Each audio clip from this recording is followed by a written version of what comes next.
नमस्कार, अभिवादन स्वीकार कीजिए नीरज कुमार पांडे का। आज के इस वीडियो में हम बात करेंगे देश में गिरते राजनीतिक स्तर की।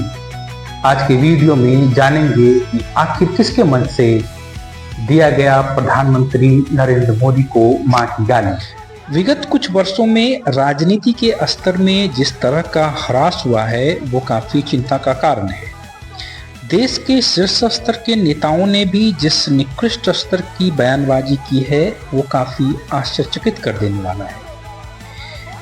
हाल ही में कांग्रेस और राजद के मंच से मोदी जी को मां की गाली दी गई। जिसने गाली दी वो किसी प्रकार से महत्वपूर्ण नहीं है, पर जिस मंच पे गाली दिया गया वो काफी महत्वपूर्ण है। हालांकि मैं ये मानता हूं कि राहुल गांधी और तेजस्वी यादव ऐसी ओछी हरकत के समर्थक नहीं हो सकते हैं, किंतु ये वाकई काफी आश्चर्यचकित कर देने वाली बात है कि ऐसी ओछी मानसिकता और ऐसी घटिया सोच वाले व्यक्ति को भी उनके मंचों पे स्थान आसानी से उपलब्ध हो रहा है।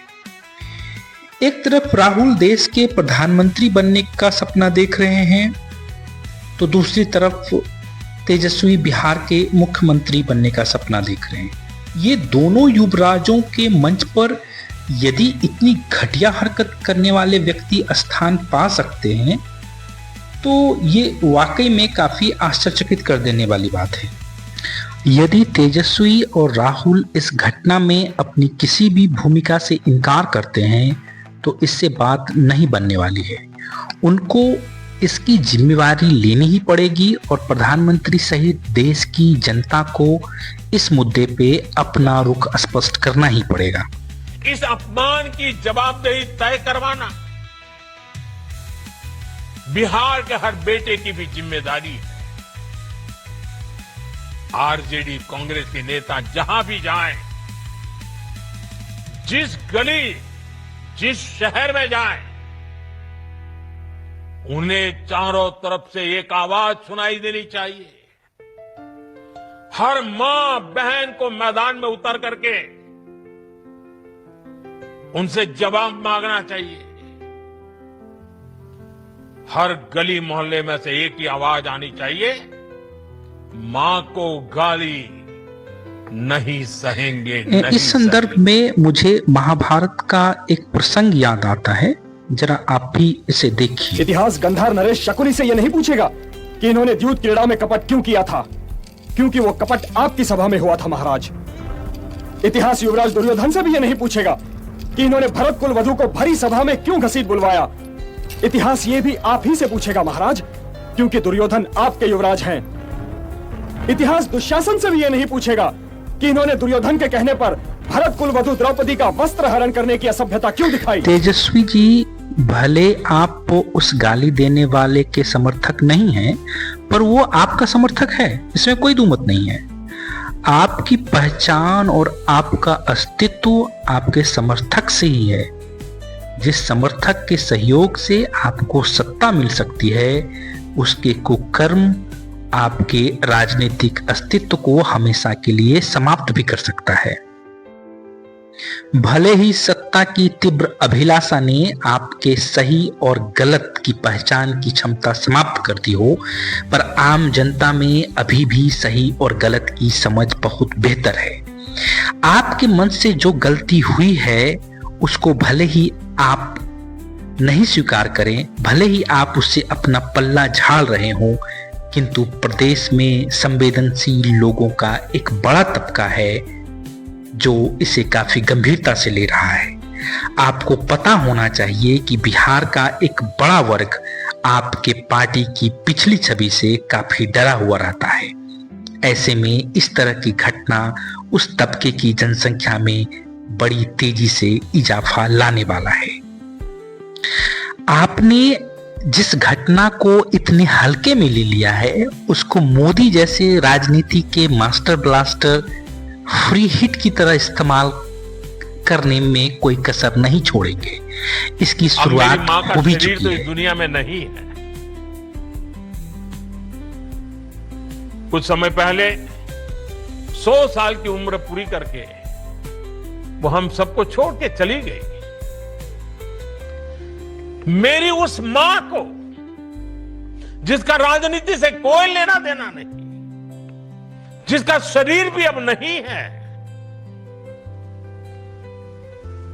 मेरी उस मां को आरजेडी कांग्रेस के मंच से भद्दी भद्दी गालियां दी गई।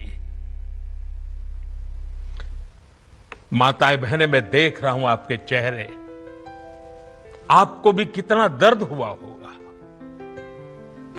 एक गरीब मां की तपस्या, उसके बेटे की पीड़ा, ये शाही खानदानों में पैदा हुए युवराज नहीं समझ सकते। ये नामदार लोग तो सोने चांदी का चम्मच लेकर पैदा हुए हैं।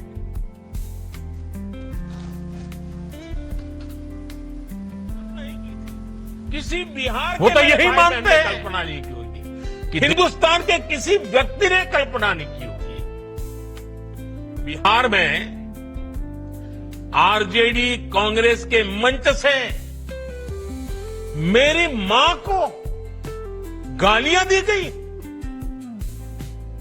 ये गालियां सिर्फ मेरी मां का अपमान नहीं है, ये देश की मां, बहन, बेटी का अपमान है।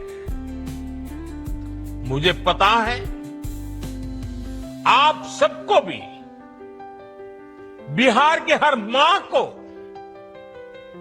बिहार की हर बेटी को, बिहार के हर भाई को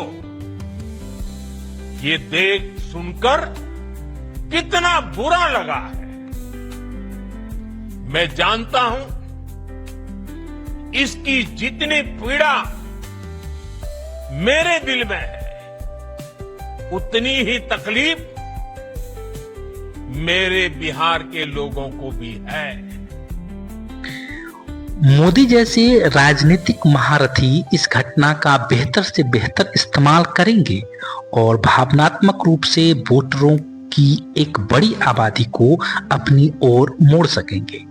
इस घटना की वजह से इस बार के विधानसभा चुनाव में आपका नुकसान होना तो अब तय दिख रहा है। ऐसा नहीं है कि बीजेपी ने राजनीतिक मर्यादाओं का उल्लंघन नहीं किया है। सच कहा जाए तो कई मौके पे बीजेपी के कार्यकर्ता और स्वयं नेताओं ने भी जिस अमर्यादित भाषा का प्रयोग किया है, उसकी आलोचना कड़े शब्दों में होनी चाहिए। आश्चर्यजनक बात यह है कि कई मौकों पे स्वयं प्रधानमंत्री ने जिस अमर्यादित भाषा का प्रत्यक्ष या अप्रत्यक्ष रूप से प्रयोग किया है, वो भारत की राजनीति में किसी भी परिस्थिति में स्वीकार नहीं किया जा सकता है। देश के प्रधानमंत्री मोदी जी, आपने हमेशा से ही बिहार में खासकर चुनाव के समय पे कुछ ऐसे मुद्दे उठाए हैं जिससे बिहार की जनता का कोई भला होने वाला नहीं है। कभी आप अयोध्या मंदिर के नाम पे वोट मांगते हैं, तो कभी भारत पाकिस्तान के युद्ध के नाम पे वोट मांगते हैं, तो अब ये जो गाली प्रकरण है, इसका रोना रो रहे हैं। मोदी जी, मुझे लगता है कि अब आपको भी बिहार में गुजरात की तरह विकास के नाम पे वोट मांगने की आवश्यकता है, क्योंकि ये सारे मुद्दे निश्चित तौर पे बिहार की स्थिति में कोई खास बदलाव लाने वाली नहीं है।